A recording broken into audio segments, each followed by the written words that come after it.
Baris, I don't believe in God but I believe that you're my savior. Langsung dikecam oleh sebagian komunitas Kristen konservatif. Ada yang bilang lagu ini devil worship atau penyembahan setan. Halo semuanya, welcome back. Hari ini kita bakal ngebedah habis-habisan satu lagu yang menurut aku tuh bukan cuma lagu ini adalah pengakuan doa dan teriakan sekaligus. Kita bahas Sailor Song Gigi Perez. Dari siapa orangnya, gimana lagu ini lahir, semuanya kita kupas. Jadi jangan kemana-mana, karena ini bakal panjang dan worth it banget sih. Jadi kita mulai dari siapa sebenarnya Gigi Perez. Nama lengkapnya Gianna Brielle Perez. Dia lahir di Hackensack, New Jersey, tapi besar di Florida. Dan perjalanan musiknya itu nggak lurus-lurus amat, malah penuh tikungan. Gigi mulai nulis lagu waktu usianya baru 15 tahun. Lagu pertama yang dia ingat namanya Dreams, diiringi ukulele, karena siapa yang nggak mulai dari ukulele kan? Kecuali aku sih pastinya. Dan dia sendiri ngakuin di wawancara Zack dan Dana, it goes, maybe when I'm in my dreams, we'll stay up counting sheep. Like, I've grown. I've really come a long way. yang artinya kira-kira begini. Lagunya berbunyi, mungkin ketika aku dalam mimpiku, kita akan begadang menghitung domba. Ya ampun, aku udah berkembang jauh banget. Lucu banget sih. Tapi dari situ progresnya cepet banget. Sebelum solo, Gigi sempat jadi bagian dari sebuah band indie dream pop bernama Wendy Lane. Bareng teman-temannya di SMA sekitar tahun 2016 sampai 2018. Mereka terinspirasi dari Beach House, Mike DeMarco, Julia Jacqueline, band-band indie yang kece-kece itu loh. Mereka bahkan sempat manggung di Knitting Factory di Brooklyn, tapi kemudian semua orang masuk kuliah dan band itu perlahan bubar, atau lebih tepatnya hiatus. Lalu tahun 2020, sesuatu terjadi yang mengubah hidup Gigi selamanya. Kakak tertuanya Celine meninggal dunia. Di usianya yang masih muda dan Gigi yang waktu itu baru berumur sekitar 20 tahun hancur. Di awal 2021, dia posting video nyanyiin lagu yang dia tulis buat kakaknya. Judulnya Celine. Banjir, TikTok langsung gila.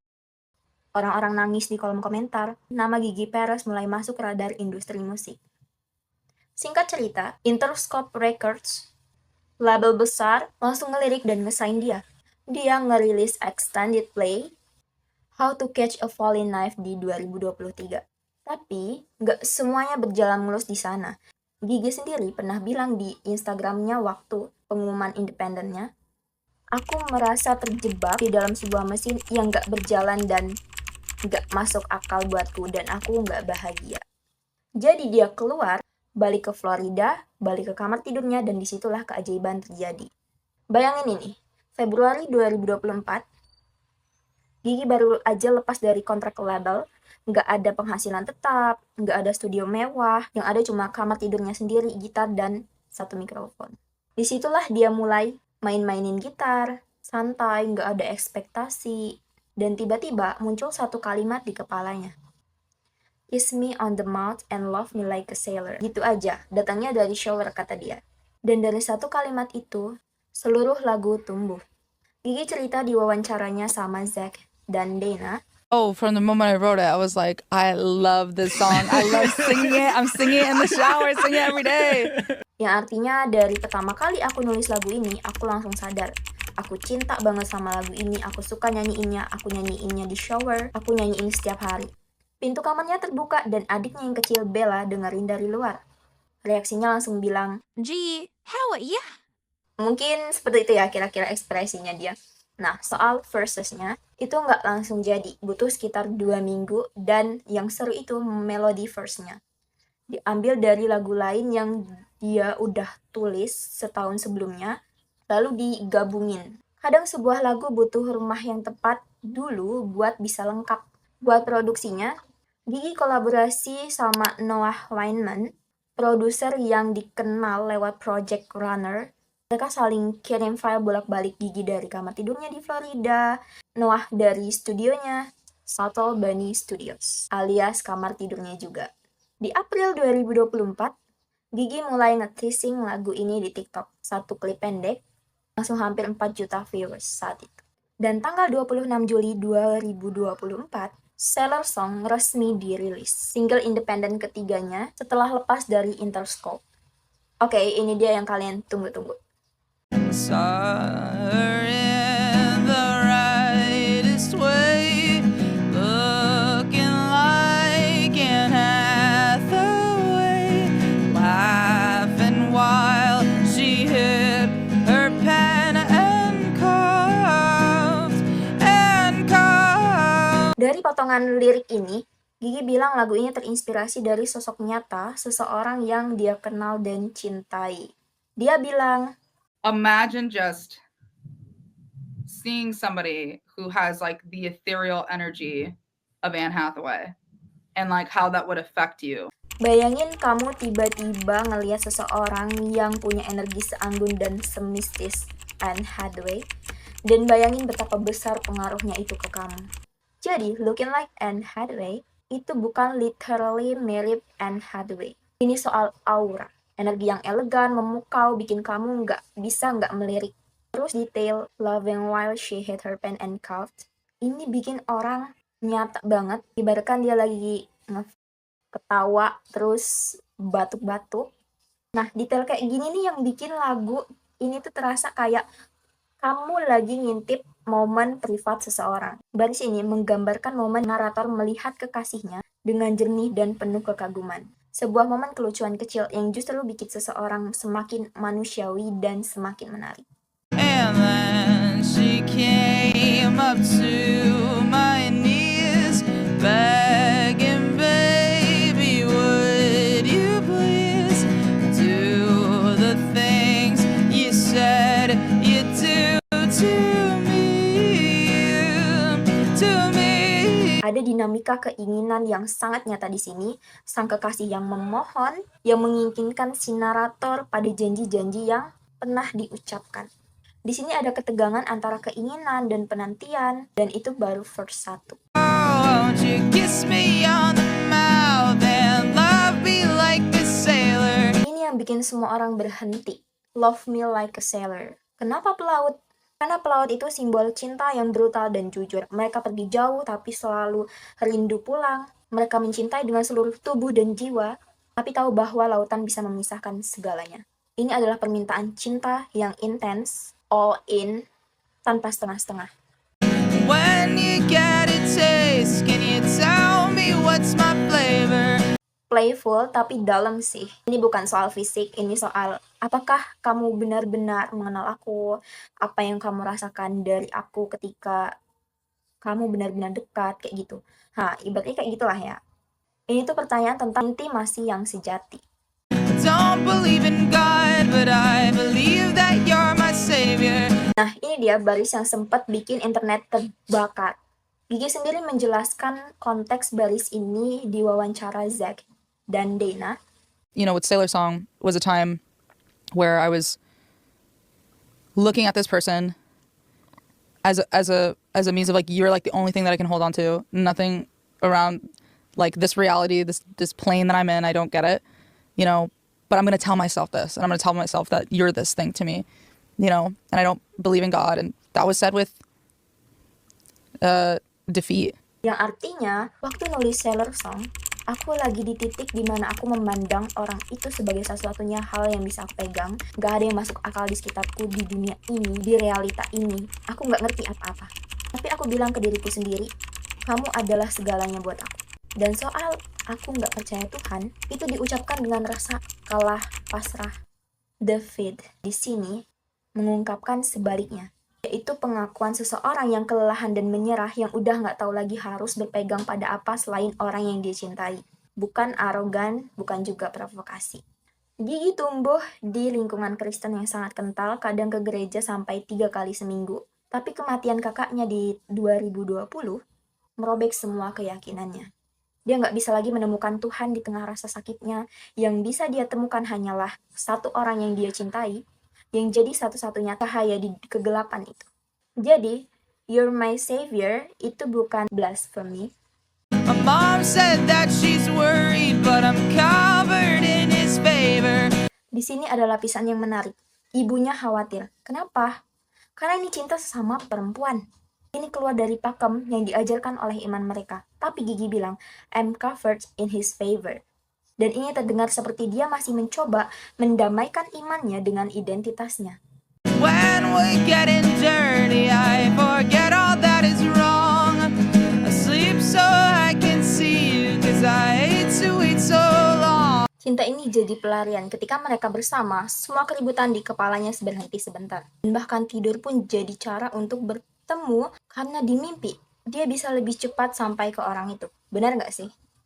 She took my fingers to her mouth, the kind of thing that makes you proud, that nothing else had ever worked out. Intimasi yang sangat nyata. Dan kata proud di sini menarik, bukan sombong, tapi rasa syukur yang mendalam, seolah bilang, semua yang pernah gagal di hidupku membawa aku ke momen ini. And baby, I tried other things, but nothing can capture the sting of the venom she's gonna spit out right now. Venom, racun. Ini metafora yang ambigu dengan sengaja, bisa berarti kata-kata tajam, bisa berarti cara dia berbicara yang memukau, bisa berarti hasrat yang berbahaya. Intinya, cinta ini adiktif. Candu. Tidak ada yang bisa menggantikannya. Di chorus kedua, ada perubahan kecil. My mom says that she worried. Berubah jadi, I know that you've been worried, but you're tripping in my favor. pergeseran ini signifikan. Sekarang bukan lagi ibunya yang khawatir, tapi sang kekasih sendiri yang khawatir. Tentang apa?